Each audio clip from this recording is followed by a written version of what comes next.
Mike. Hi, how you doing?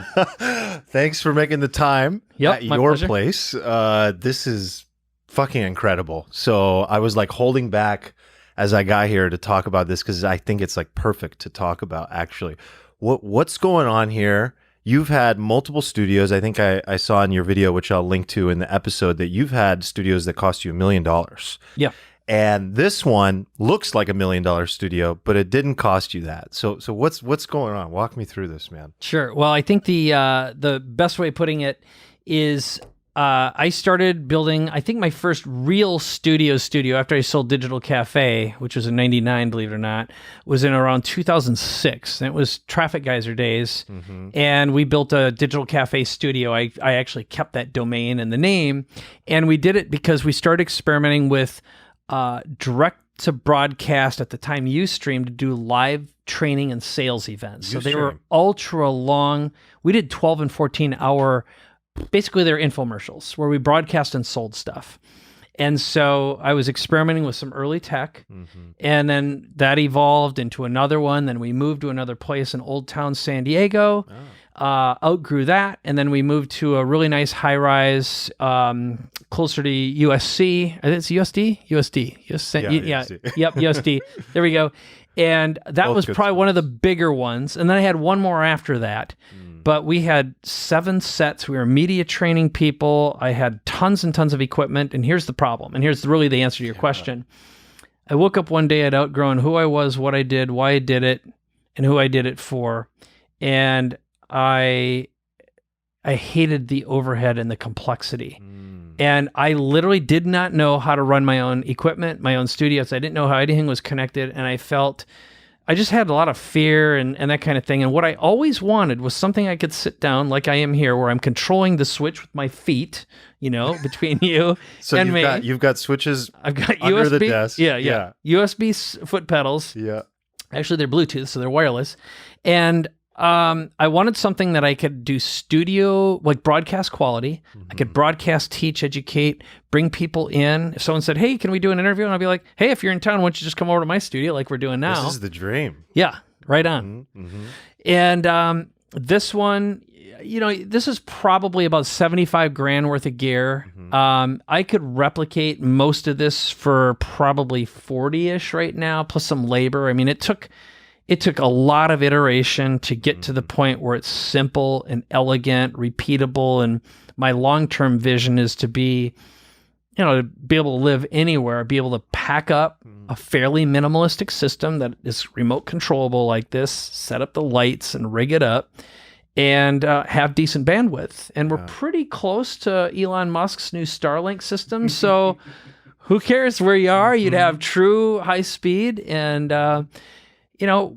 I'm a big believer in digitize, virtualize, dematerialize, and have the ultimate freedom. But broadcasting high value content at a quality level means you can do business anywhere, anytime, on demand. So you view this as, you would like this to be, and I've set it up to be, a very mobile setup.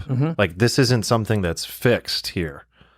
You can pick it up and go. You wouldn't take all the pieces, right? It would just be like the most important parts of it. Yeah. So again, just in my life cycle right now, our son just graduated from high school. He's going off to college, and my wife and I have opened up the possibility of getting rid of all of our material possessions. Wow, that's a full Elon Musk move. Yeah. Yeah, right on. Well, it's so funny when he announced that he talked about it on the Joe Rogan show, and for years I've been thinking that way. I used to live on a boat. For about 5 years, I lived on a 46-foot houseboat on the Mississippi River, and I had internet and servers on my boat back when ISDN was as fast as you could get. Right, couldn't get a T1 on the docks, but and that was it's dating this a little bit, but that's like early 2000s, and I always loved that idea. It always felt good to me.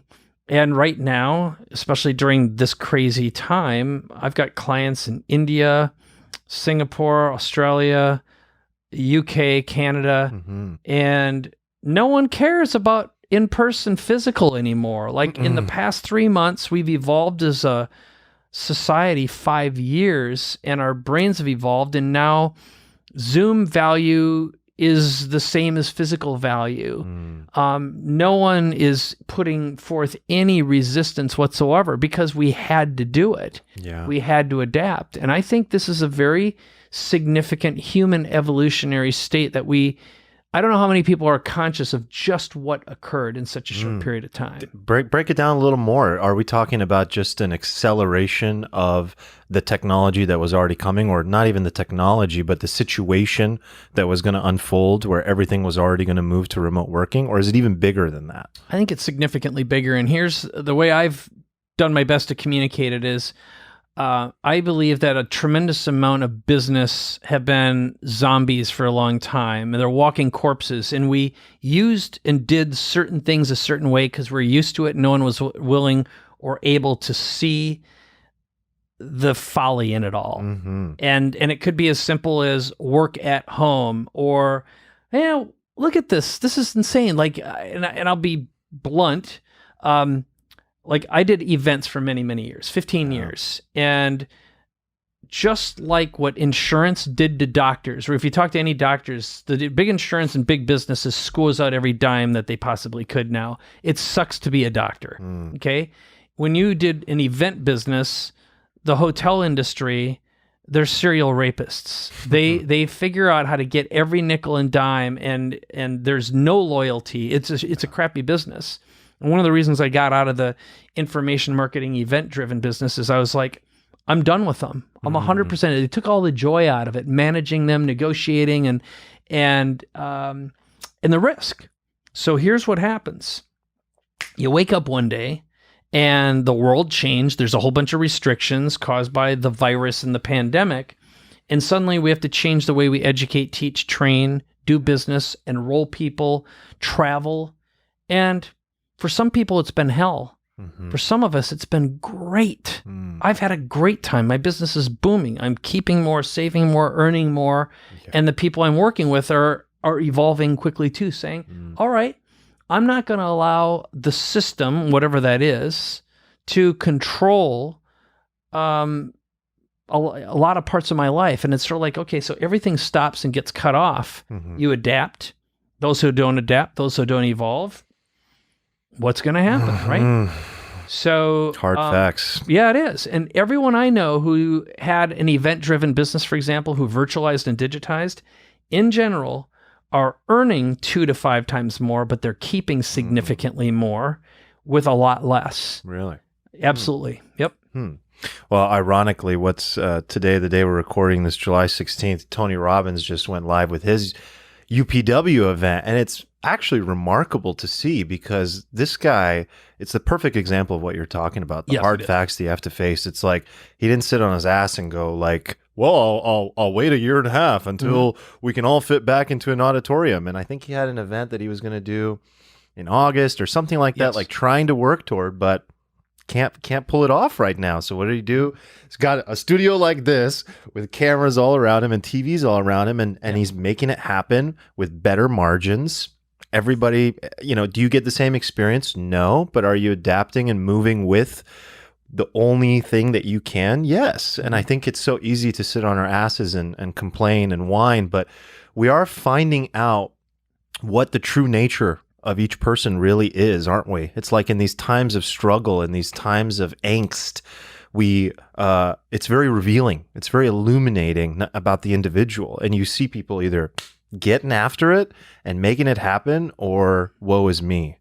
And kudos to you for what you're doing with this, man. This is beautiful. Hey, thanks. Well, I'll tell you, one of the things that I will tell you is I happen to know a lot of the people involved in the Tony production. And a lot of them I've worked with for many years, including the people who are doing all the tech. And I don't feel like I'm betraying anyone's trust by giving you a couple numbers. So they have over 30,000 people registered for that. And prior to, they had over 300,000 people do a challenge, which is unprecedented for Tony and this industry as well.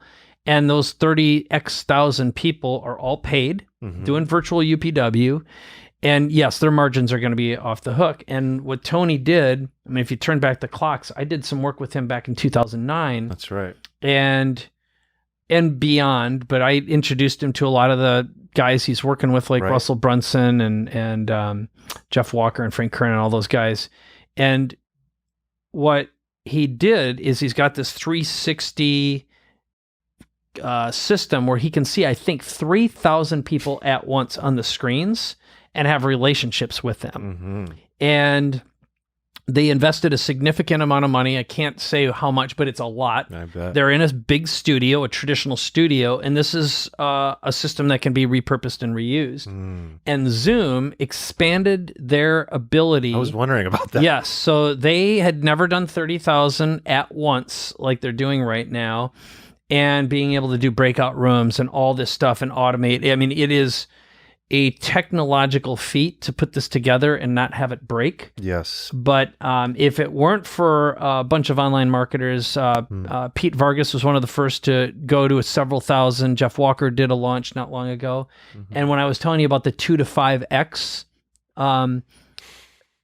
that we're talking about pure income gross income from doing a live event from people who traditionally did platform stage events. That's in this business I'm talking about. So again, I can't say all the who's, but 2 to 5 is the norm. So for some of them, it's 8x. And the risk, I mean, just think about the massive teams. Yeah. And again, inside of some of these businesses, most of the people who are very team dependent and location dependent, stage, hotel dependent, they've laid off most of their teams because they just don't need them in the virtualized world now. And there are upsides and downsides, right? A lot of people might say, I would love to come to an event with Mike, and obviously you left this behind, but I'd love to do something like that because of the in-person experience. I want to feel the energy. But on the other side of that coin, way more people have access to that opportunity now. And what's funny is my brother is attending it right now.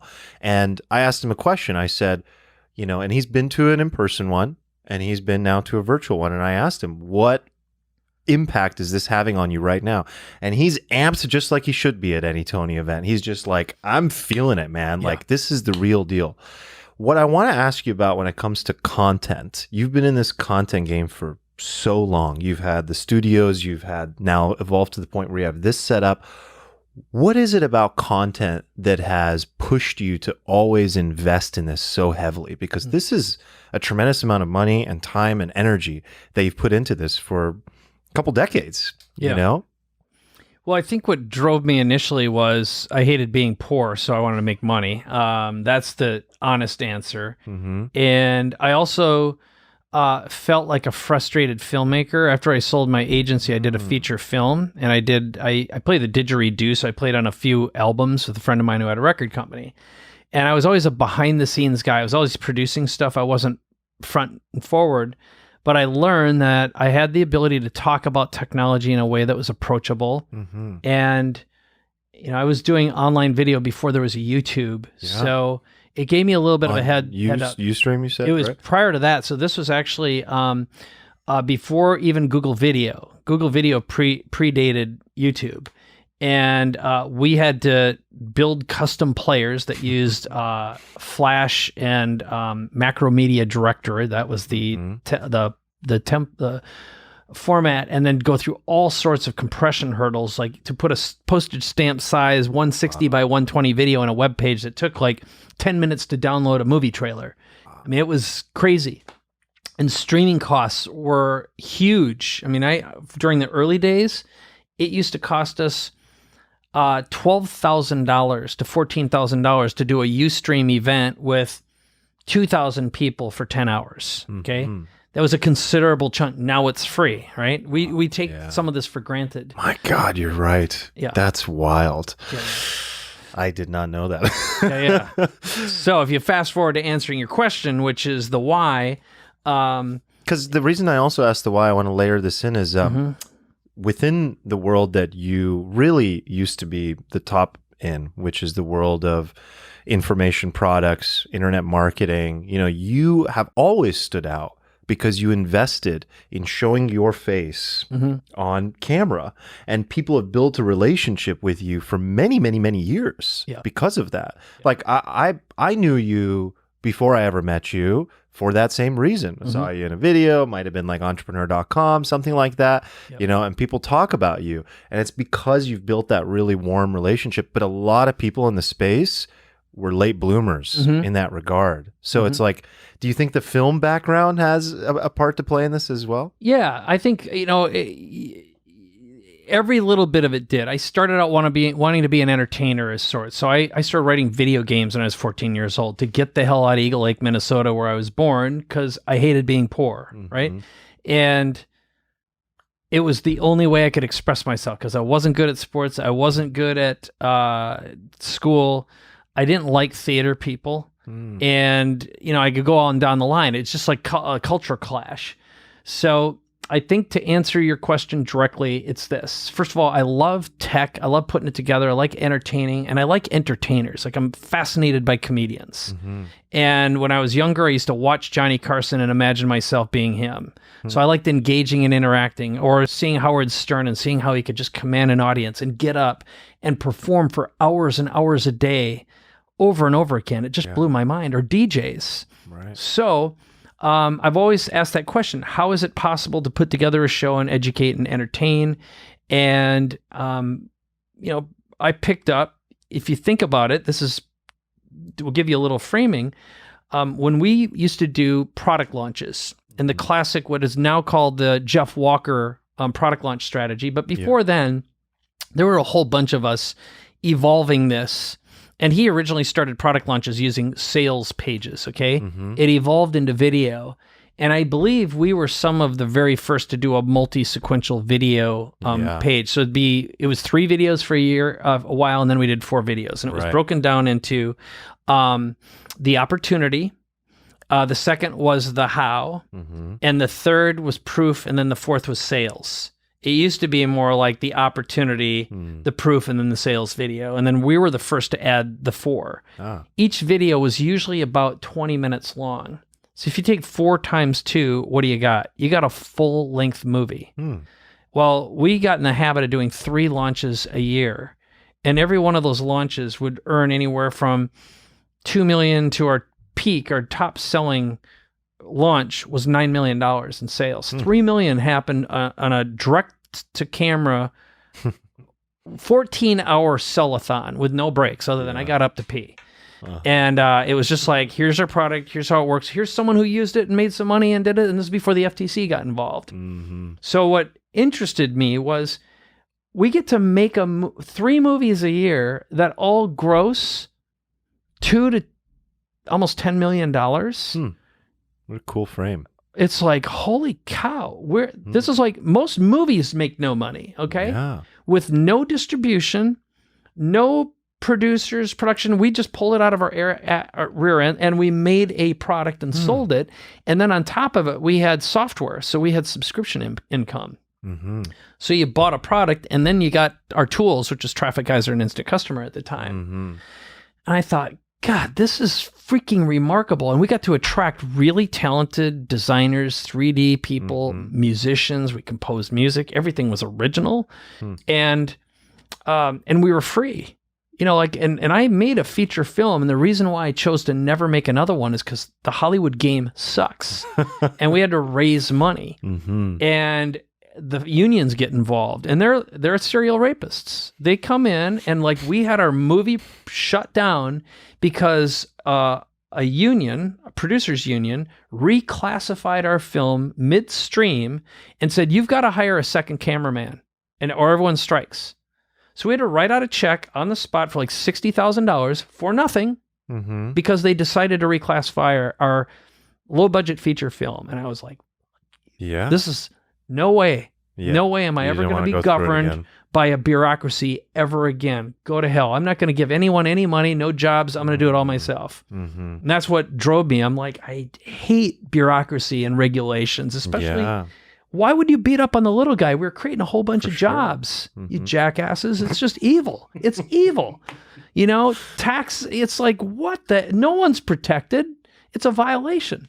So welcome to this is California, the People's Republic of California. Same attitude. You piss off the ECC and they're in your rear end and they decide to reclassify one day and suddenly you're, what? Yeah, And that's if wild. I'm really honest, one of the reasons I shut everything down is I because love your honesty. the California government decided to reclassify. You can't anyone who's a contractor is suddenly an employee. Mm-hmm. It's like, When are we talking here? that's How long like in ago? the past 2 years. Yeah. Okay. Right. Okay. Yeah, I mean, hiring someone in California right now is basically impossible unless you make them a W-2. Yeah. Yeah. Yeah. So So how about this? I get it. Guess what I have? Completely automated studio. Mm. I hate them. I hate government. I just, Mm. it's like it's low value. It's like, Wow. So that's a protecting government. driver, or rather a force factor for why you had to create it this way. I didn't have to. I chose to. Yeah. I will not be governed and dictated to by those who don't provide value. Mm. Simple as that. And I would rather spend more time in a space of freedom and love and thinking than to be resentful to arbitrary powers. And I understand why they do it, but I think they're screwing. It's like bureaucrats are not entrepreneurs. And I believe entrepreneurship is the language of peace. It's the language of dignity. It's the language of self-sufficiency. It's the language where I don't care what religion you are. You can be a fundamentalist Muslim doing business with a Orthodox Jew. And if you're being treated with dignity, respect, and you get a good deal, you're going to be like, of course. Of course. Wow. Well It's a universal. I think entrepreneurship and business is the universal language of peace. Have you spent time being involved or any form of activity in the world of politics? And Well, I consulted and advised presidential candidate Tim Ryan for a little while, and then one of my best friends growing up married Amy Klobuchar, who's the senator and presidential candidate who ran from Minnesota. And here's the truth: I've met a lot of politicians, and I think almost all of them are evil, and they do evil things. And I think bureaucrats are the scourge of the planet. I think that they steal. They legally steal and find ways to steal. And if you look at government, like, you can be a politician or representative, and this isn't always the case, but there are ways you can insider trade, and you have exceptions to your behavior that are not punishable. They also can spam us. I don't know if you've gotten political people who text you. yeah, It's because they have access to the database. Yeah. That's evil. that no one else can. Yeah. And so I refuse to participate in something that I can't really change, and that at its core, the way they do things. I mean, like, you can hate Donald. I don't think he's a good person, okay? Doesn't matter, politics aside. I think he's a bad person. Bad person for sure. Yep. And he's been able to turn the whole system upside down, Oh yeah. doing all sorts of shenanigans. He's shown how far you can push it. And I believe the conversation that's taking place in an otherwise great country, for the most part, has turned, and people are behaving badly because of poor leadership and bad behavior. He's given, and I don't think things are going to return to decency for a while after this. It's sort of like once you push the limits and the boundaries. Sure. Yeah. And so the answer is, I will gladly advise and mentor. I will not manage. I'm a horrible manager, but I'm a good mentor. So I would rather teach and train someone the skills of influence, persuasion, and but I will not work with someone who I don't feel are aligned with my values. That, again, I don't fall into any category. But if I had to, I'd be more libertarian than anything else, because I think that small government's good government, and I believe government should provide rules, defense, basic protections, and decent utilities, Yes. and operate with compassion and empathy for those in need, and also define quality standards. And I wish there were a way that a business, for example, like, again, if I were king for a day, I'd say, all right, I have a pathway for a corporation to pay no taxes. Here's how it works. What you do is you make direct contributions to your immediate street, city, town to provide jobs and opportunities and mentorship for young people so that they can provide dignity, value, and take care, and education, right? It's sort of like, So get it as direct as possible. The second you tax someone and you put it through a bureaucry, all the where's it significant gonna value is lost. Yeah. That's stupid. It's just dumb. And so to have that argument with a bunch of nincompoops for an extended period of time, I would just rather go outside and fish and love my wife and my son more and the people I can mentor. And I am mentoring young men and women right now, and I give them jobs and opportunities.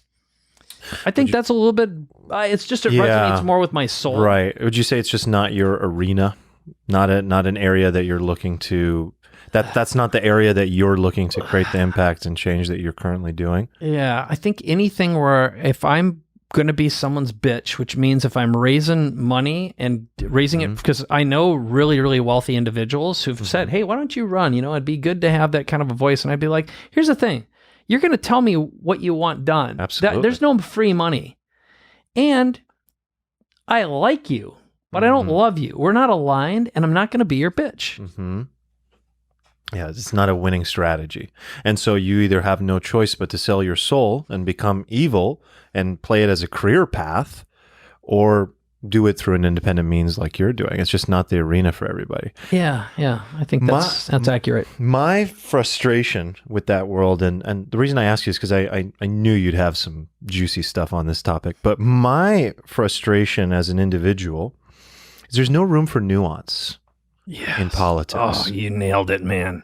I want to live in a world where I can sit down and talk to a person of your intelligence level. And I know that if we just wanted this to be an episode on policy and what's going on in the world and Black Lives Matter and Trump and these things and try to break that down, we could have a great discussion. Yeah. Because you have the capacity for nuance. You have the ability to accept a statistic that you might be unaware of, an angle or perspective that is outside of your own, because you're an expansive human being who's arrived at this destination of who you are today as a result of doing that your entire life. Unfortunately, it seems that the rules of politics are laid out in a way where there's just absolutely no room for nuance. You must associate yourself to an ideology, to a label, to a specific way of thinking. These are just very specific reality tunnels that people are in. And then what happens, of course, is the people that are listening fall into the same trap. And so I'm at a point where I know it's an important time to be active, but I don't see an opportunity. I don't see a way that I can even engage with individuals outside of my own show where I can express this opinion freely. Please, God, let that not go away. That's the only opportunity and path I see. Does that resonate? Yeah. Do you No, agree it's well, I'll give you a little tiny thing, which is why I didn't say the T word or the person. Is not long ago, So I want to comment directly on nuance in a second, but I'm going to get there a little bit indirectly, which is my wife and I did a podcast episode for one of my shows. And she's a really deep, expansive thinker, a really interesting person. As I like to say, I like her. I don't just love her. I like her, And we were talking about some politics, and I tried to boost that video on YouTube. And they wouldn't let me do it because it was political. They marked as political. And it's like, so their voice recognition system decided that we were talking about, and it's like, we actually weren't. All I said is, back in the days when you could have a decent conversation, it wasn't that long ago, an intellectual conversation and discourse. And what we've got is a lot of lowest common denominator, low frequency operating system, ignoramuses running around that have crafted a low standard and all the things that you said. So I'm going to turn this to a positive note, which is this topic of nuance. Yes. And I appreciate the kind words, by the way. I feel the same way about you. And that is, I've become a Reddit addict lately. I subscribe to Reddit. And of course, there's a lot of stupidity on there. But the good thing about it is really smart people beat the hell out of the morons, and the top voted messaging. It's really worth checking out because every topic you can possibly imagine. Every person that tells me to check it out is smart. So this is a hint I need to follow. It's really good. So here's what you can do. First of all, I support it. So I give them it's $10 a month to get rid of all the ads.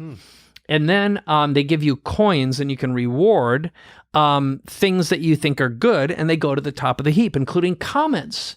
The comments are genius and brilliant, and like in the investment or marketing categories or whatever, you get really, really smart, well-schooled people who normally wouldn't have a voice, and they'll provide evidence and support. Now, there's a bunch of dirtbags and morons on there too, but I just don't belong to those groups, and you just subscribe to the channels that are interesting to you, and because there's so much activity, it's like, you're never bored. And I've learned that I'm getting substantially better news from that than I am from everything else. And even though I don't watch television, I don't have any cable any longer other than data. I do read the New York Times every day. I check out Wall Street Journal, and then I subscribe to Apple News, which has turned into a giant pile of crap. I can't it's just get it to gross. give me what I want at all anymore. It's just a mess. It's I a agree. bunch of politically correct crap. Yeah, it's just crap. garbage. Yeah. And I don't know who's running it right now, but it's the morality police and the whatever. I can't take it. No. So, but there's bits and pieces, and I like to pay attention to what's going on. But here's the point of all this stuff. In Reddit, there was this conversation about how can you tell if someone's really brilliant and smart. And the number one most upvoted thing was an understanding of nuance, the ability to contain, multiple points of view that can be conflicting simultaneously, seeing that both of them are true. But one of the things I've gotten into the habit of lately is I stopped on a business level writing proposals. I only communicate. So here are my rules of business.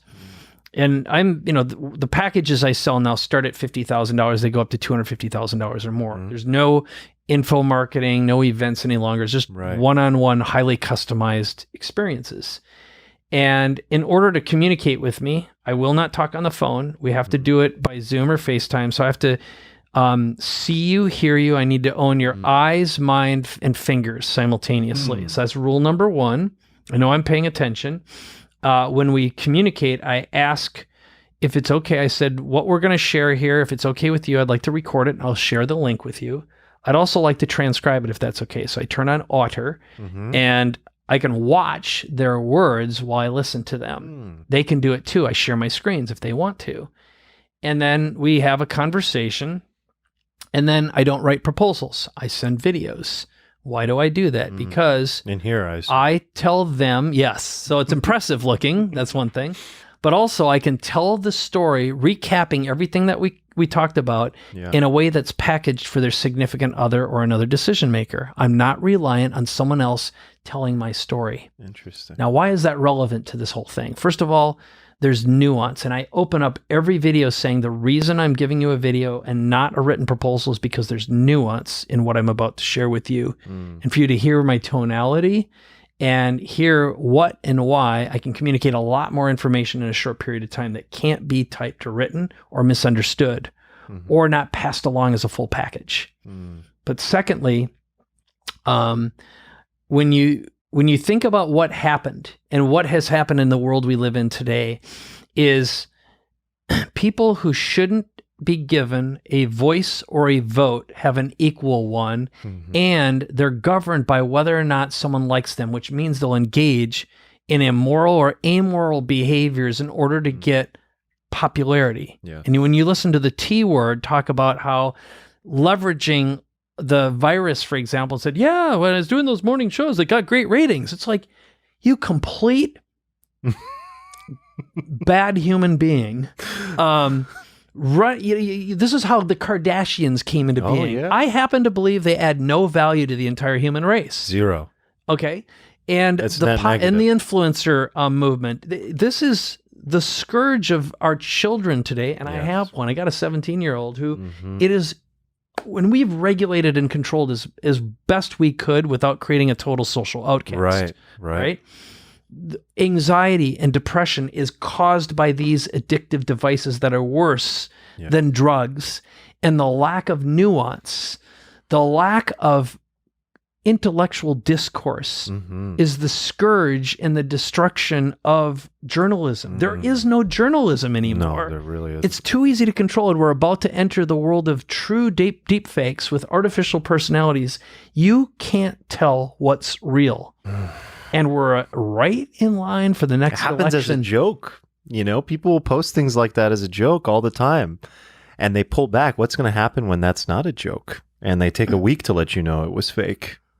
What's going to happen when someone takes your voice and recreates sentences and puts it right back on you, and you say something you absolutely didn't say and can't prove? Yep. That's the you spend a lot of time thinking about technology, AI, a lot of big ideas. Is that driven by things that you're interested in your career, or is that just like a side hobby that just makes your mind just stretches your mind? You do that just for the stretching, the exercise? Well, I think I've always done it, but I didn't have the skills or capabilities to articulate it or the platform. But I will tell you that here's the more important thing. Here's the nuanced answer to that, which is I went on an absolutely ruthless chaos removal from my soul several years ago. And the real reason why I sold everything, I got rid of all of the stuff, was I realized how joyless it had become. And I was governed by fear and controlled by fear, and a fear of losing, missing out, running out, never being enough, never having enough. Old programming that I don't think was part of me. It was genetically embedded from, years. I mean, I do not come from any privilege at all, and neither did my mother or my father at all, or them. They're immigrants from Norway and Germany during World War I era, and there's a lot of old icky trauma that I'm not even aware of, other than I've done enough plant medicine and some work to kind of venture into some of the old, right? We'll say some operating system failings. Yeah. So the direct answer is I love to spend time there, and I love people and how they think and why they think and what they believe. And one woman I work with, her name's Marisa Brassfield. She worked for Peter Diamandis for 7 years, and she's my number one in my business right now. She called me a marketing psychology quant one day. I was like, it's kind of interesting, because I found out what a quant was. And I've got one of my superpowers is seeing patterns and understanding why people do what they do, and what are the trigger words to influence. And, it's after 20, 30 years of doing that professionally, I was like, oh, okay, I'm pretty good at it now. And getting back to the chaos removal. So here's what happened. About 2.5 years ago, I couldn't sleep. And I didn't want to get up in the morning. And I didn't know what was wrong, but I found out later on I was depressed. Like genuinely chemically depressed, and I wanted to die. And I wanted something or someone to kill me. Wow. And I love my family too much to have killed myself, but that's how dark things got. Wow. And my anxiety started looping around. I lost my courage, and everything scared me. And I felt like I was going to die all the time. Were you having a lot of panic, like, borderline panic? Yeah. Not just borderline. I was like, I couldn't breathe. I was like, yeah. I couldn't get a full breath. And I'd wake up, and I started taking, what are those sleeping pills called? The main one? Yeah. Ambien? Ambien, yeah. So I started taking that, and I'd take a quarter, and then I was taking a half, and then I was taking a whole one, and I was taking 2, and then 2.5, and I was still waking up at 3 a.m, and I was like, oh my God, this is level 10 out of 10. Yeah, it sucked big time. And I didn't know what was going on. And here's the shitty part was on the surface, it's like, okay, Mike's successful. He has money. He's got a beautiful wife. He's got the son. He's got a place on the beach. He's got all this shit, right?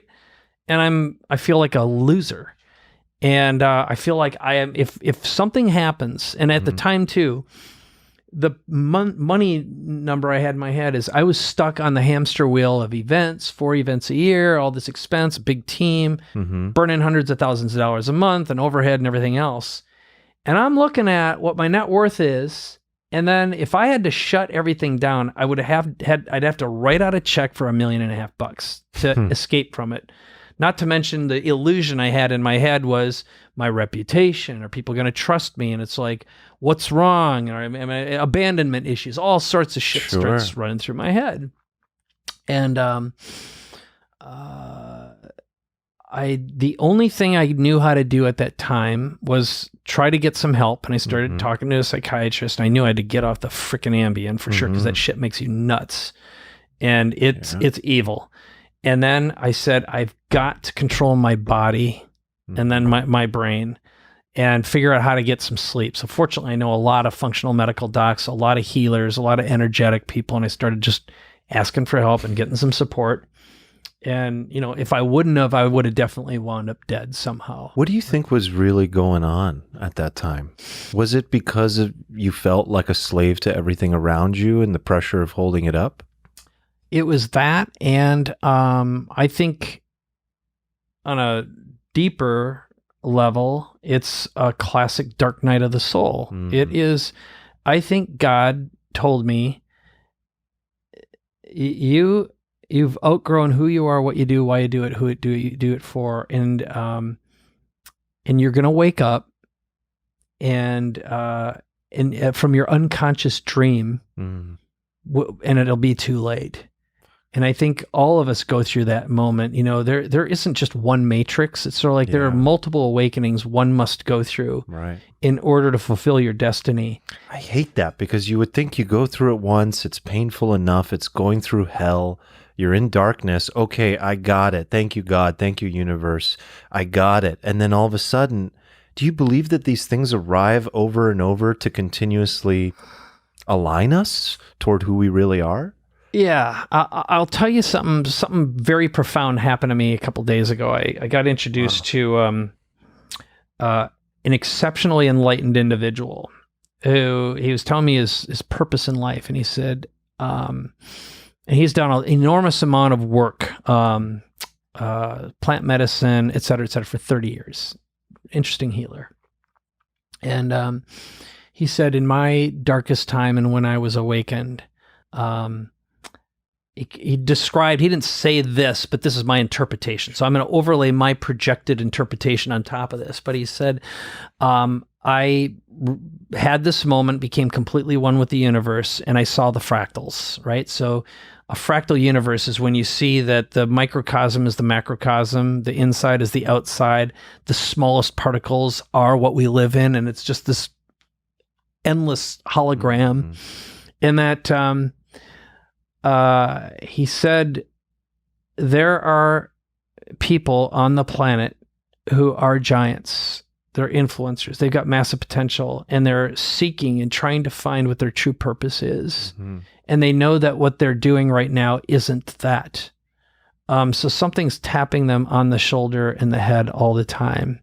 He said, my job is to awaken the giants and to show them what they are and what they're meant to be. And give them that peace and that opening.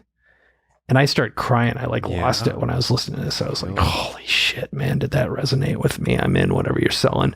And so I believe, if I get ultra freaking woo-woo on you, I think we are living in an unprecedented time of the Great Awakening, when the spiritual world and the physical world are separating or colliding, and we are those who are awake coexist in the physical and the spiritual world simultaneously.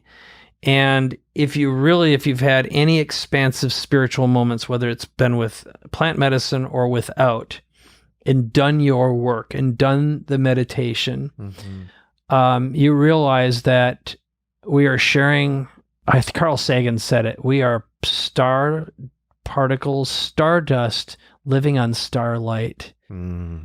Everything is everything, all at once, forever, all at the same time, always has been, always will be. And thoughts are objects, words are objects, and we are manifestors. And the universe is this constantly evolving, completely conscious, connected organism. Mm-hmm. And the discourse we're feeling right now is an urgent message to wake up and really understand we are one and we have a deep responsibility.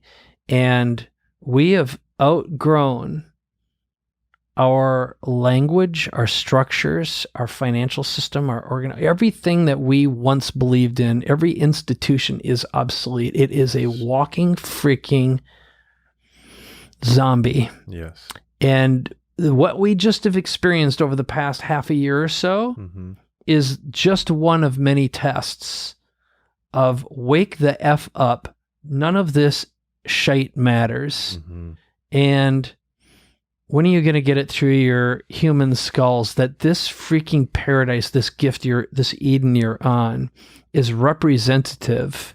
And can't you see, look into your belly button and see the universe and watch the energy, the soul shoot out of your belly button. You know, it's like the inside is the outside is the inside.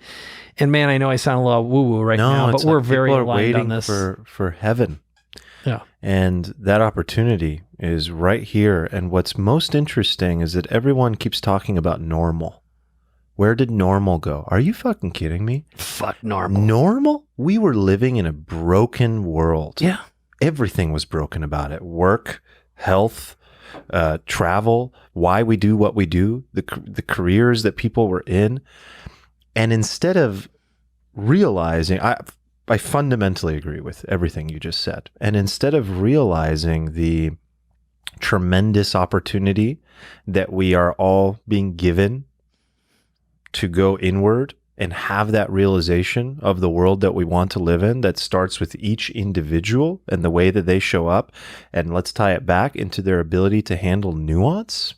As an example of just how to operate in the world. Yeah. I can handle your perspective and this skin color and that skin color. And that's just one conversation we're having that even already has morphed into the wrong thing, by the way.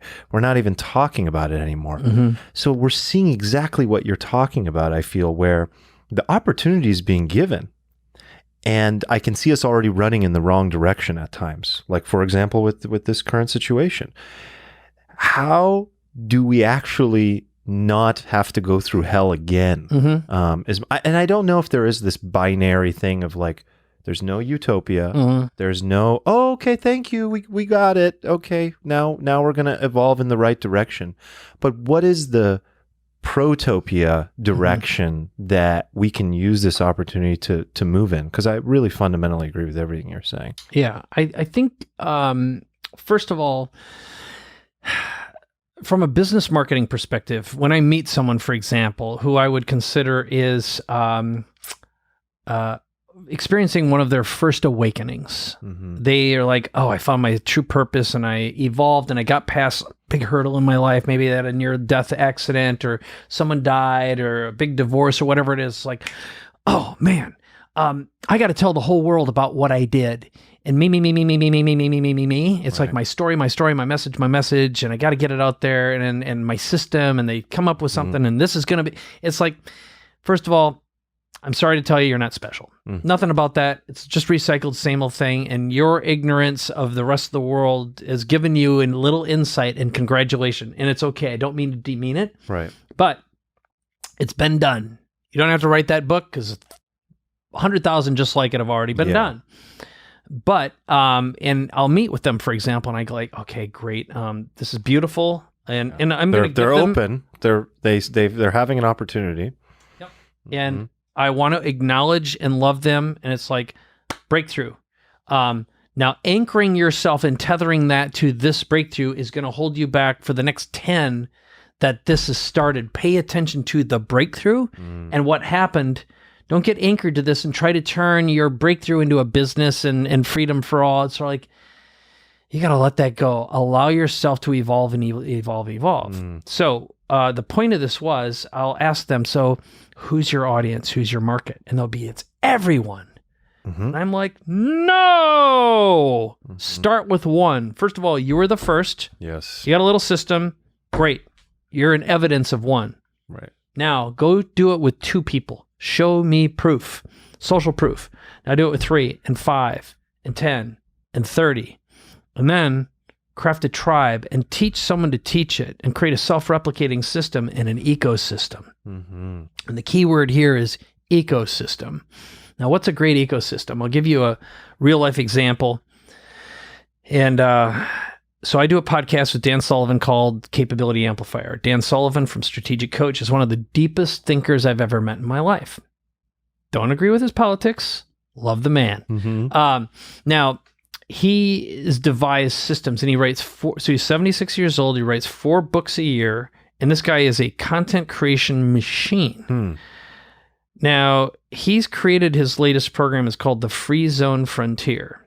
Now, so his programs there's 3 programs in the thing. One's called the Signature Program, where you really learn a vocabulary and a new operating system as an entrepreneur. Second tier is something called the 10X Growth Multiplier. Only way you can get in is you have to be committed to 10Xing your life and your business. And there's systems and tools for doing that. The third is the Free Zone Frontier. What's the Free Zone Frontier?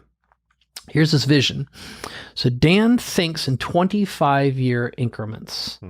So on his 100th birthday, he wants to have created a $15 trillion ecosystem made up of other Free Zone Frontier members. And what a free zone is, it's a competition-free collaboration with 2 businesses. So if you and I, for example, decided that you had your business and you've got an outcome and I've got my business, and we creatively, and we say, hey, there's an opportunity out here bigger than us separately. You keep what you have, I'll keep what I have. We're going to collaborate to build something more, and 1 + 1 is 11. That's the mindset. And so what happens in this Free Zone Frontier is you've learned an operating system and a language system. You've got common tools. Now you've got this goal. And so his vision is a $15 trillion economy, which will be the 5th largest GDP, or 4th, depending on which numbers you look at, in the world. It's a business idea more valuable than a country. That's a damn big idea. So the answer to the question that you asked is, I think, first of all, what humanity needs right now is a common unified language and an upgraded operating system. Both are thinking and thoughts and processes. And also a shared value system. Okay?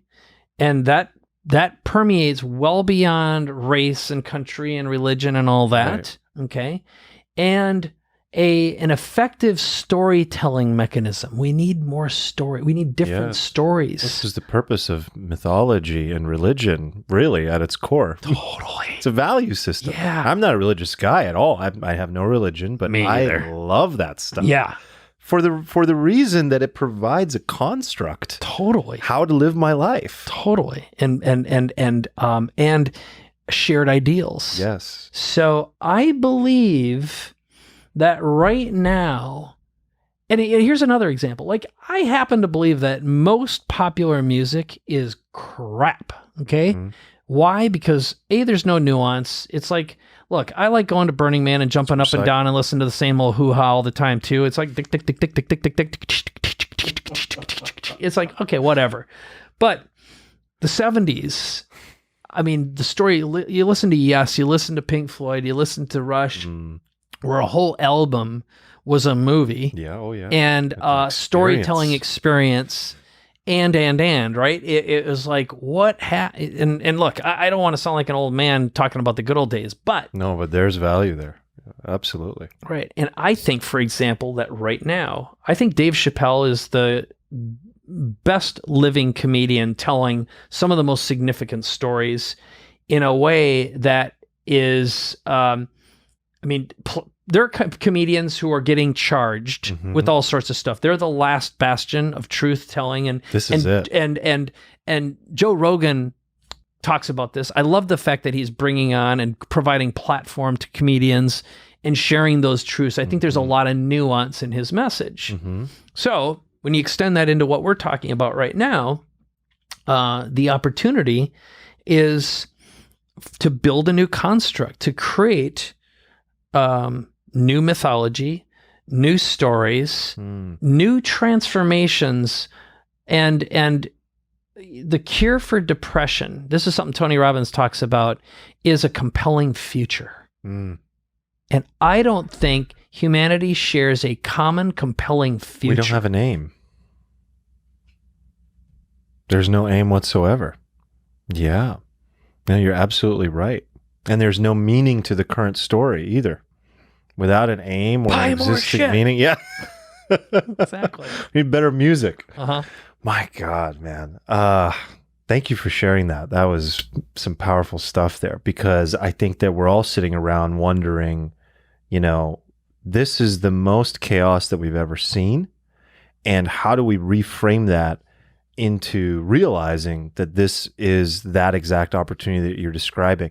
Is the heart of it all in that last piece of it, in the storytelling, in the myths, in the values? Like you mentioned that the first two pieces of that are very process driven. They're very rational things. We have to get on the same page about that. Mm-hmm. But do you think that humanity bringing in an element of heart and love is a part of this? And I know that sounds ridiculous. No, not at all. Okay. Yeah. Yeah. Curious. Yeah. No, I think, I mean, historically, the so like, is that part of the awakening, I guess?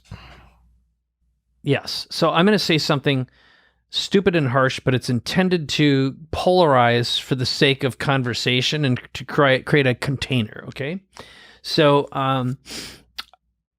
my wife's parents are Holocaust survivors. Mm-hmm. So she was raised as a Jew. Her parents were first generation, came from Yugoslavia, ran out of Yugoslavia by the Nazis marching in. I mean, it was that close. They almost died. She has almost no living relatives. And when we first started dating, she wanted me to read a couple of books. And God, I wish I could remember the titles of them right now. But one of them was about the Jews being resettled into Israel. Mm-hmm. And so I'm going to butcher this, but I'm going to tell it the way I think about it. And I would challenge anyone to not see elements of truth here. Mm-hmm. So they get plopped into Israel, and it's basically a crappy desert. Mm-hmm. And in it, you got a bunch of Jews over here, and you got a bunch of Arabic tribes over here. Let's call it Islam. Mm-hmm. And in a couple decades, on one side are gardens, and Judaic values are take care of your children, take care of your elderly, and educate. Okay. On the other side, a lot of infighting and what I would consider a low-frequency operating system that is incompatible with the civilized humanity, and evidence of that is it's remained a crappy desert with a lot of infighting and values that are incompatible with the civilized society overall. Mm-hmm. Okay. And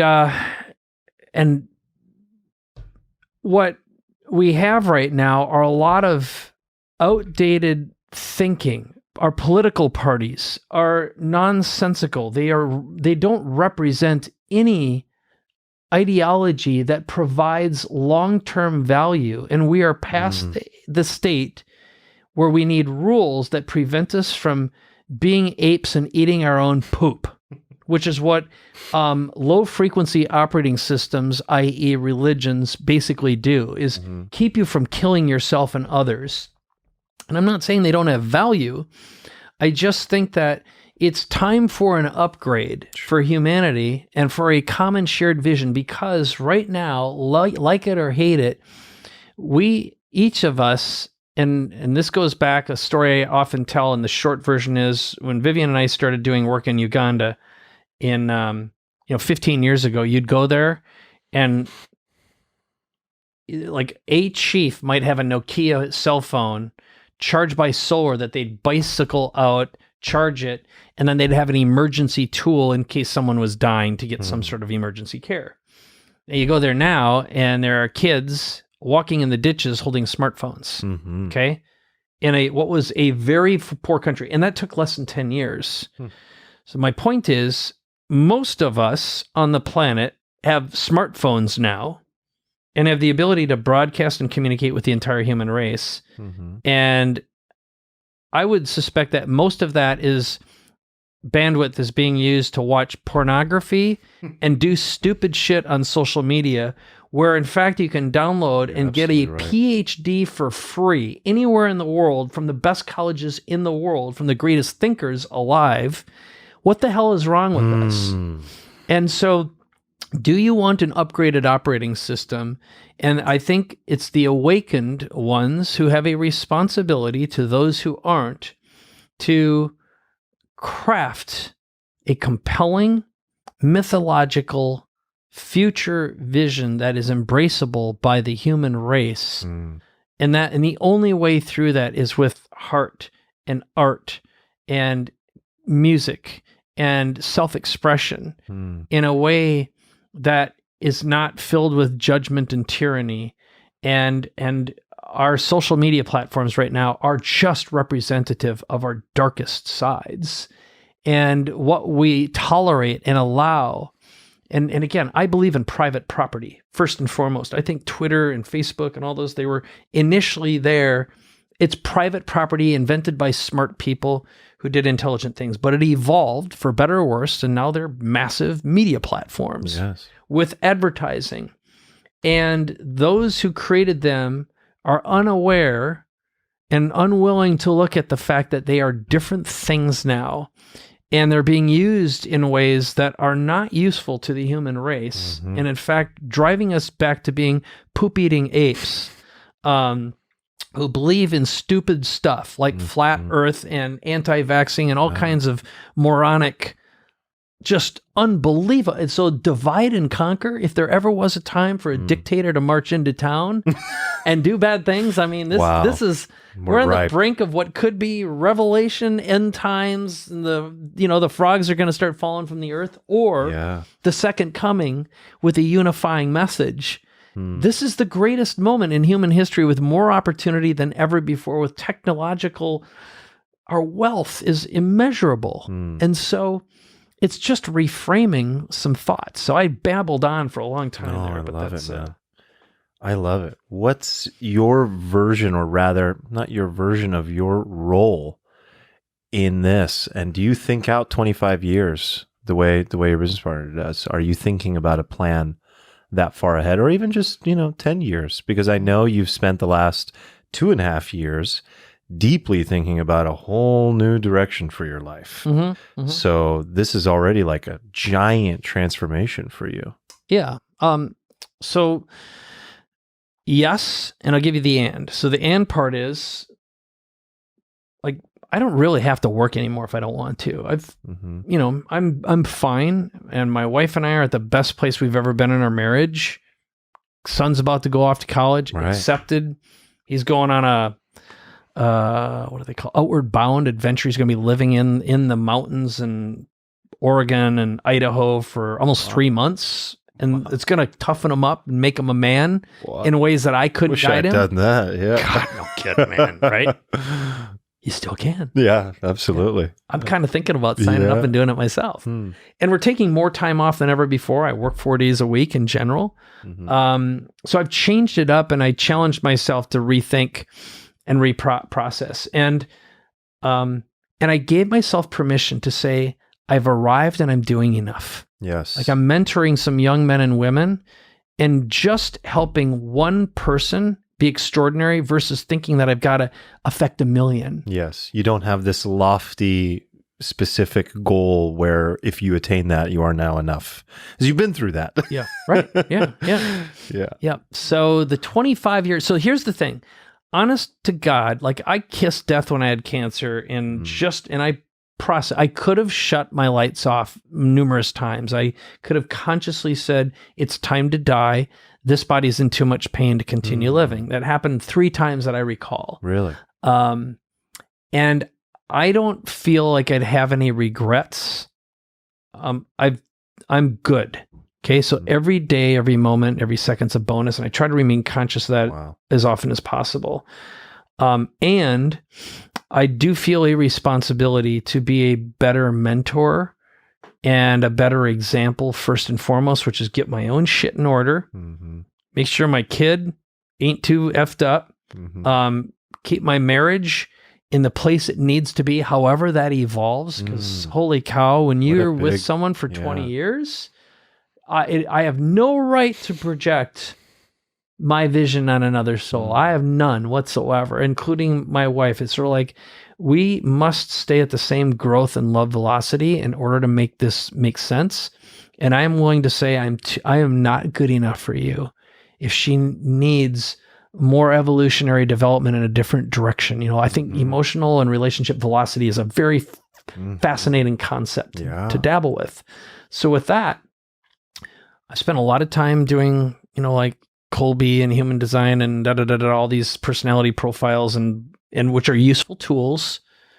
And I now feel like I know myself well enough to know I'm a good mentor. I'm a horrible manager. So, if I can help more giants awaken and find themselves and find their path and be a compassionate companion within the context of a quality lifestyle and teach nuance. I love the fact that you brought that up. It's such an incredibly important, valuable word right now. And look, I can project and say, well, here's what, like I know where I want to live. I know I can visualize my end day, like the last day I'm alive. I know where I want to pass. Okay.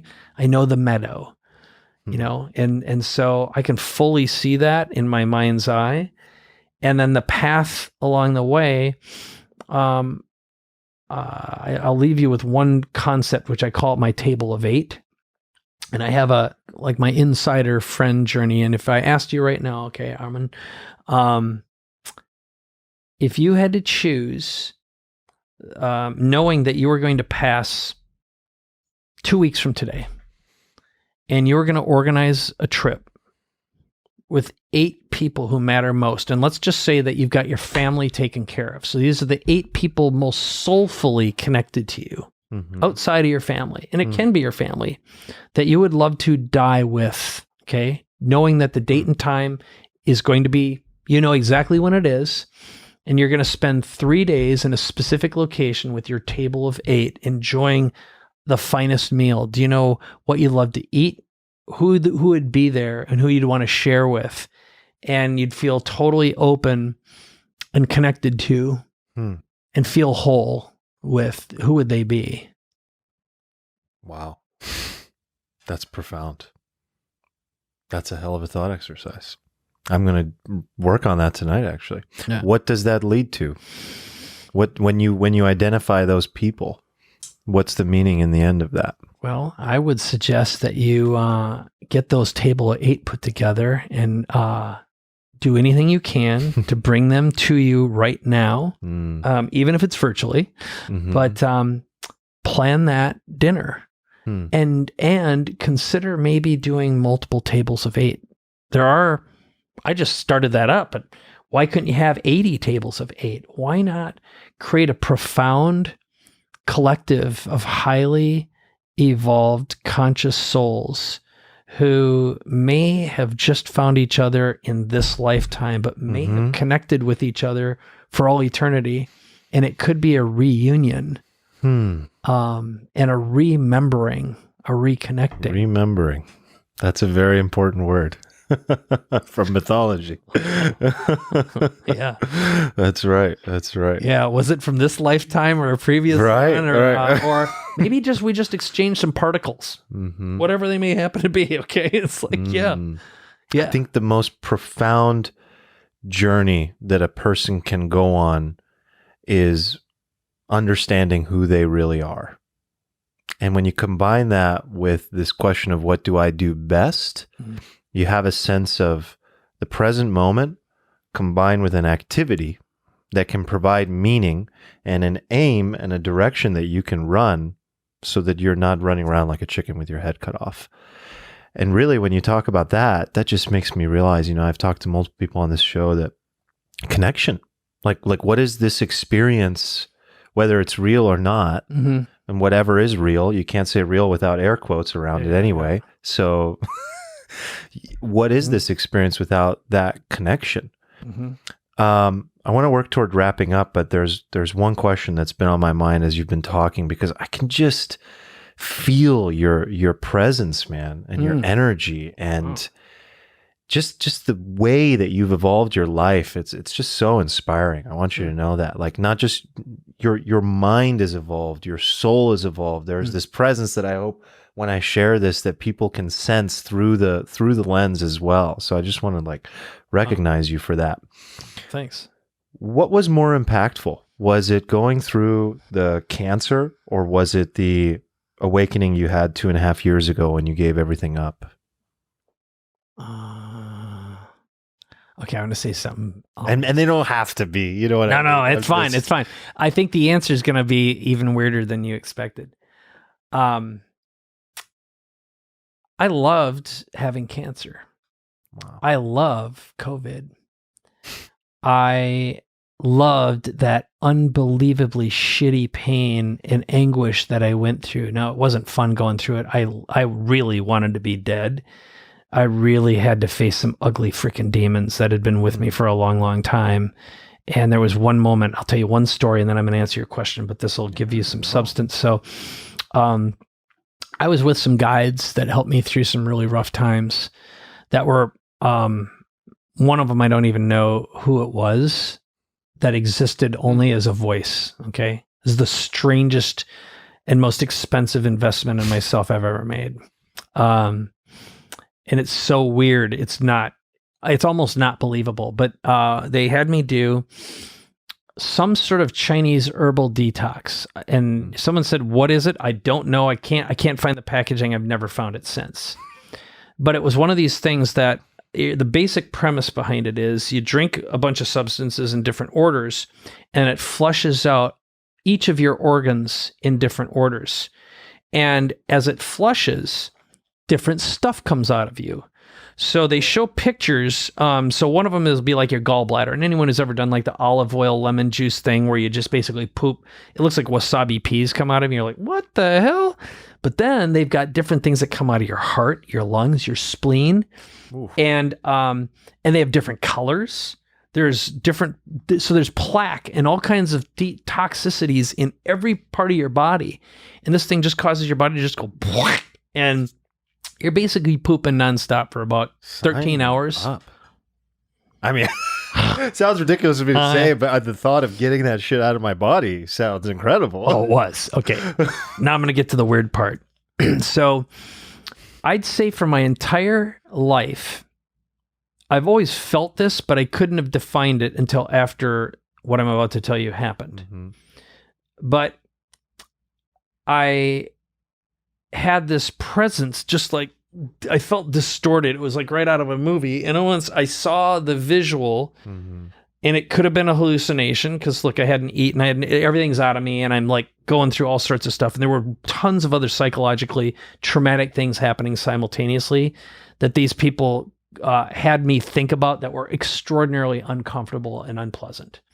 But I saw something leave me that was not of this. It was a non-organic presence that kind of looked like, imagine if you had like a whole bunch of Legos kind of swirling around, mm-hmm. and exploding simultaneously. And it just passed through me and I saw it exit. Okay. I felt it. And again, my brain thinks it thought something. Yeah. Might not have been whatever it was. I love that. Right. So all once, for the first time in my conscious life, I was still. And it's as if if you can imagine a bag filled with grenades and screaming cats had been living inside you. And the only way to normalize was to move with it. So it was like I had been accommodating my whole life. That was my ADHD incarnate. And it's exited me. And for the first time that I'm aware of, I genuinely felt peace. And it was like, this is, it was like something only in my dreams had I imagined, but I had never experienced it in my waking state. So the answer to your question and why I said what I said was, while I went through cancer, I learned a unique skill. I talked about it in my book. I wrote a book called Cancerpreneur, and I learned how to become a non-judgmental observer of this body that I call Mike, my vehicle I get to ride in for 85 or 90 years or however long it's going to be. And maybe it's 150, maybe it's 200, whatever it is. But I became like a camera observing this thing, and all I learned to do is just give this body thing compassion and love and empathy and gratitude. And the only way I could deal with the pain that it was experiencing was to not feel pain. And then afterwards, I felt so much compassion for people that I saw, especially children who I know would go through cancer treatment. I can remember meeting a young boy right after I got out of the hospital, and this guy knew that I had just finished treatment. He pointed out his 9-year-old son, and he just finished his treatment too. And I go, "Hey, do you have one of these?" And I leaned down and I showed him my port scar, right? Which at the time was pretty profound. And he goes, "Yeah." And he shows me his. It was like we had this bonding experience. And looking back, I believe, most people would say they like the after cancer Mike better. And so anytime your body, your soul, your brain goes through some anguish and pain, and you do so consciously and you see it as a gift, even though it freaking sucks, but it's just an illusion. It's just framing what this experience means. And I chose to give it meaning. Just like during the COVID experience, I chose to go inward and just practice gratitude and imagine that if I had to live, and I used to do this all the time when I lived in my boat, it's a 440 square foot thing that I lived in for almost 5 years. I loved being contained and small, not having to travel, no expectations. I'm like, this is freedom. It's total freedom. Like this little 11 by 11 room we're in, this studio, this produces immeasurable wealth and connections and relationships like what we're experiencing now. And the ability to craft and create media and manifest. So I think if I had to pick one, for one thing, if I ever had cancer again, I know saying stuff like that is stupid and evil, but I'd go through treatment one more time. If I had it the third time, I'd choose to die. Okay. It sucks. It's not worth it. It's not pleasant at all. And the byproducts, like I still can't feel my tips of my fingers or toes. I have neuropathy. Months of chemotherapy. Radiation, the whole 9 yards. And that it just sucks. I think depression is the worst thing of all, and anxiety. And when you think about how many people are medicated and they're on benzos right now, if you haven't heard, did you hear Jordan Bell? Oh, Jesus. That's some scary shit, man. Yeah. This is the greatest intellectual of our time right now, my opinion. I agree. Almost died. Like he went through hell. Benzo addiction. Physical benzo addiction. Yeah, people got to watch that video. It's real.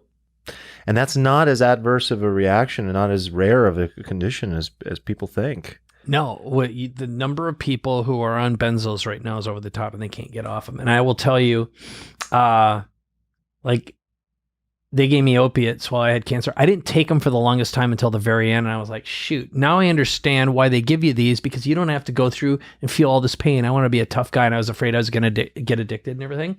And I'll just say for the record, I like opiates. I'd rather have them than drink any kind of alcohol any old time. They're awesome. And I can see that dark side of that thing, man. That is looking up Satan's anus. Yeah. You do not want to be. Keeping it real. Keeping it real, Mike. Yeah. Dude, I can't thank you enough for this conversation. You are the man. Final thing is, do you have any ask for the listeners, for the audience? You know, they've been listening in to this incredible conversation. Is there any way they can support you? Anything they can do for you? Yep, I would say send Bitcoin. I'll give you the barcode. We can just put that right up here. You just send me all your money. But short of that, here. So I do two things. And my wife thinks this is hilarious, but she says, you have a lot of old men in your life. And I have a lot of wise sages. So I do the podcast with Dan Sullivan from Strategic Coach. It's called Capability Amplifier. Subscribe to that, because if you like really fascinating thinking, Dan makes me think about stuff I didn't know I was capable of thinking of it. And if you want to practice wisdom, hang around with old people who are wise and who are disciplined. And just because you're old doesn't mean you're in the right to be listened to. It's, did you practice disciplined behavior? That's number one, capability amplifier. I have another old guy I hang out with. His name's Gay Hendricks. He wrote this book, The Big Leap. Boom. All right. And this is an awesome book. It's about conquering your hidden fears and basically breaking through your glass ceiling and your upper boundaries. But we have a podcast called The Big Leap, and Gay is one of the most profound thinkers also. Different speed, really great creator. I think he's written in the order of around 30-some books as well. Wow. His most recent one is called Conscious Luck. Ooh. And it is all about manifesting your luck in your life using a system. And he's like, I can't believe I get to create with a God like him. It's so much fun. So subscribe to the 2 podcasts because they're great. And if you like what we talked about, you'll definitely be aligned with them. And then, visit my website, sign up for my stuff. I send out 2 emails a week. They're actually pre-frames for the podcasts, but they're stories about thinking about all these things that we're talking about right now. And if you're a person who believes that we are on the edge of the greatest moment in human history and human civilization, and things are going to be fucking amazing and awesome, then we're kindred spirits and high frequency aliens who are meant to be together. Yeah, man. Yeah. This can't just be a bunch of just, okay, let's Yep. It'll happen, right? It's just destiny. Woo, We have smoke a role some to hopium. play. Yeah. I mean, an opium den, like I've seen photos. That sounds I said like a good hopium. time. Oh, Smoking hopium. I was still on the opiates. Yeah. It's like do. Yeah. Oh man. Never tried the whole smoky kind there. What's it? Opium? Yeah. Yeah. I'd try it sometime. It looks interesting. Open-mindedness right there. Yeah, that's right. A little bit of Burning Man for you. Now you're a burner, aren't you? I went once. Oh, you did? Oh, okay. I went once for 4 days to the one before last. Yeah. Have you been most years, every year? 5 times. Really? And I'm not going back anymore. I'm done. No. It was a great experience. I learned a lot. And as I told my friends, told my wife, if I'd ever go back, I'd come back with doing permanent damage to my brain and my marriage. So yeah, that's a good way to put it. Yeah. There's something for everybody, but 5 is a good number. I would go back one more, and I thought about, like, I talked to my wife about it. I went solo, and I talked to my wife. She was like, "You go first, see what it's all about." She needs me to like figure out the landscape first, and then I came back. I was like, "I think we should do this," because it'd be a very different experience, solo versus having like your partner with you. Yeah. But she's like, "I don't know," so we'll see. We'll see if I go back for. I brought my wife twice, and I remember the first time I was there. And this is the shocking part of it. And so anyone who's not a burner, they're going to anchor in on this one thing. Because first of all, it is unbelievable. The music, the art. And you can go there and have the cleanest time. Oh, absolutely. You don't have to do drugs. Most people don't. I was more of a day guy. Yeah. Yeah. There's so much to see. But what happened is where I'm out on a art car, having a great old time, looking around, and once I turn around, and I am suddenly staring at, I'm not kidding, 500 pierced penises at once. You can't unsee that. I got no gay Just at a me. clan of it? No, yeah, it's like I got no judgment. I got nothing. It was like, whoa, I just can't unsee that. Rings and stuff hanging and dudes bending over. It was like, nah, that's the only place on earth you're gonna find that. Yeah, that's wild. You know the Dr. Bronners? Yeah, I did that. That was a life-changing experience for me. That is, and we can't not tell people what it is. So I have a good friend who actually is very good friends with the Bronners, and told me you got to come to so it's an outdoor shower. You strip down, you're naked, and they spray you with suds, and then you're standing around men and women, completely naked, And then they rinse you off and you dance and there's a big party. And then when you come out, they give you all these lotions and stuff like that. And of course, everything is unbranded there. And they've got a huge recycling system. So all the water is being recycled. And it's profound. I want to know why it was profound for you. And then I'll tell you my story and then we can wrap this up. But okay. Sorry. My version is I'm here. I'm on the outside looking in at this. I hear 2 or 3 times people keep saying, you got to try the Bronner's. You got to try the Bronner's. You got to go. Also, it's like, I'm thinking about it logically. I'm like, oh, we're in the desert. We're not showering. People just want to shower. They're saying it's a great experience.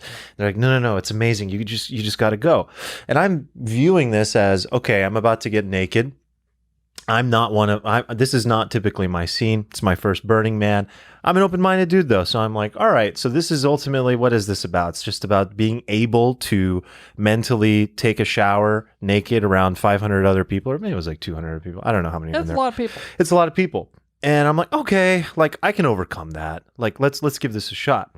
But what I don't realize that I gain out of this that's so profound is when you strip every single human being down and you get rid of their clothes and they have no way to flash something in front of you like a name brand or a watch or identity, a style, or there's just, it's gone. Yeah. And then you see every shape and size. And you have this moment, at least I did, where I literally looked around at everyone and I saw beauty. Totally. I was like, every single person is so fucking unique looking. Yeah. And I couldn't help it. And I was looking with joy, yes. with admiration, with I could be any of you. Yeah. Like, what is this whole thing I have about the way I'm supposed to look, or pride about looking a certain way, or lack of pride about looking a certain way? I was just like, that's all fugazi. Yeah. It's all bullshit. Yeah. We're all beautiful. And I actually experienced that rather than just like read it in a book. Totally. So my experience was really exactly the same way. I had so much gratitude and love. I just felt so much love and compassion. And it's like seeing creation for the first time and seeing stars and constellations and planets. And there was one other time I had something similar. So I was sort of mentally prepared because years ago I went to Esalen at Big Sur. Mm-hmm. And I was in a public shower and next to me was this big, like really round, big black woman. Mm-hmm. And I can remember, I wasn't staring, but I was looking at her and I just saw what normally I would have had judgment with clothes. I was like, how exquisite are you? Right. How beautiful are you? And to see the joy, and part of the context at Burning Man, it's just like everyone's so happy and joyful. And everyone's, I won't say everyone, but look, everyone's afraid. And it's like, right. And they're just parts. It's so beautiful. And there was nothing sexual about it. There was nothing erotic. It was just like, wow, to be able to experience that kind of gratitude, joy, admiration, and so many emotions at once. It was incredibly emotional for me. It is. Yeah. It was. Wow. You went even deeper. That's amazing. Oh, so good. That's amazing. Dude, we could talk for hours. We're going to have to do this again.